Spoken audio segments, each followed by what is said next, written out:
They demolished my orchards overnight. I wish that were an exaggeration, but if you had been standing on Ridge Vyew Road that morning, you would have witnessed the devastation firsthand. My once thriving fruit trees, reduced to rubble in mere hours, were gone by the time I arrived at dawn. The air carried the bitter scent of churned soil and shattered wood, striking me like a physical blow. In place of the apple and pear trees that had stood for decades, a pristine tennis court now sparkled. I could still recall the orchard in spring, its blossoms a source of pride for my father. Yet, in an instant, it had been replaced by gleaming asphalt and a line of benches adorned with corporate logos. This marked the beginning, the spark that ignited the most significant legal battle this county had ever seen. The Pinecrest Homeowners Association had no inkling that the man whose legacy they had so casually erased was also the county's leading property litigator, with an unbroken record of Tories that cast me as either a champion or a threat, depending on one's perspective. It all began on a Monday, though began may not be precise.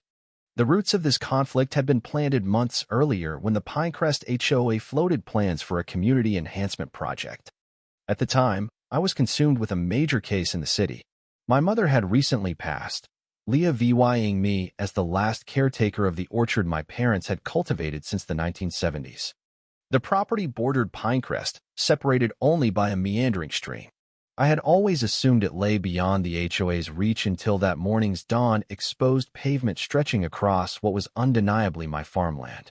It was as though an unseen force had redrawn the boundaries of ownership without my consent. But I intended to respond, and my voice would not be silenced.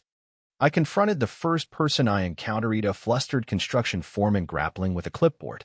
His orange safety vest glowed in the rising sun as he squinted at me. "Sir, please stay behind the caution tape," he said. Beyond him, a bulldozer rumbled, devouring the orchard's remnants. Pointing at the wreckage of my trees, my voice quivered with controlled rage. "This is my land. I never authorized you and you need to destroy it and pave it over."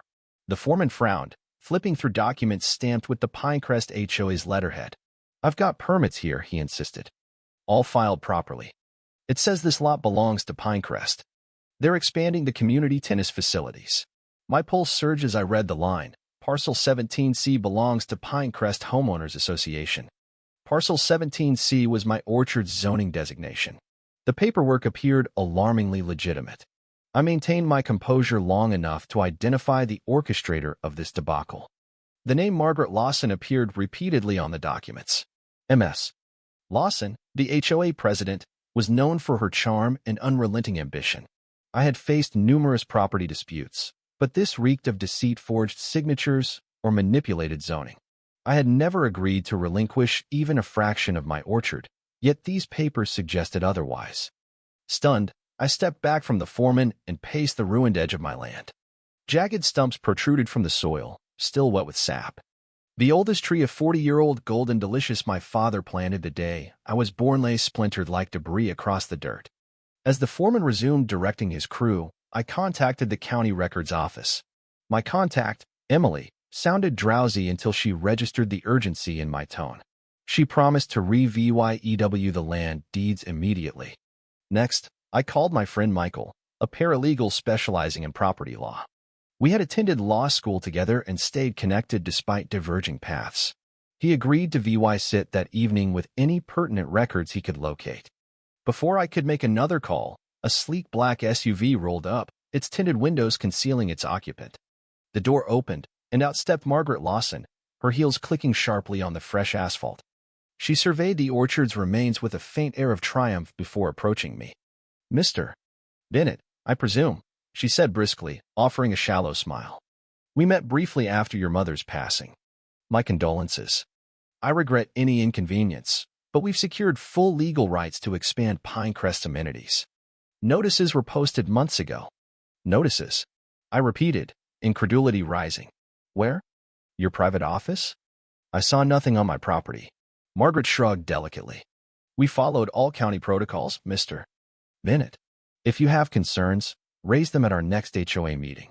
She handed me a glossy flyer about the tennis court and added airily, "This will enhance our community's value. But if you believe you have a case, we can discuss it further." A cold dread settled in my stomach. I had encountered her type before, confident they could bury their tracks.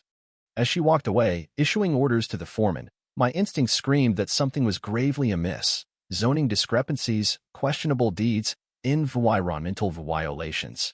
Margaret acted as if she owned the county, but she had just roused an adversary she hadn't anticipated. Beneath my worn jacket and mud-stained boots stood an undefeated litigator who had toppled larger foes for lesser offenses. By midday, my orchard resembled a wasteland. The bulldozers had withdrawn, levying a finished tennis court, its paint fresh, nets pristine, a sign reading private use only, Pinecrest HOA members.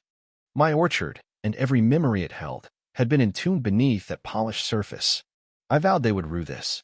That evening, Michael arrived with a stack of documents and his laptop. "I brought what I could find," he said, "but it's messy. County records show your orchard was annexed by Pinecrest 2 months ago. There's a rezoning document from last year citing transitional ownership." My jaw tightened. Transitional ownership? I never sold it. Michael nodded grimly. "I know.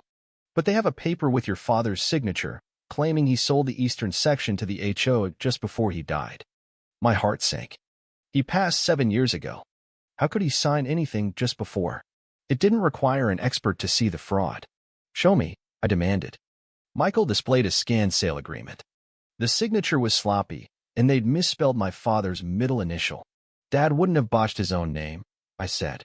In this state, it was bedridden then, barely speaking. "It's a forgery." I wanted to confront Margaret immediately, but Michael restrained me. "We need a plan. Gather evidence, file an injunction, and expose this." He was right. My fury needed focus. That night, we set a strategy: collect proof, contact the county property board, and consult the environmental office, as orchard land often carried agricultural protections complicating rezoning. If the HO had raised it without an impact study, they'd breached multiple laws.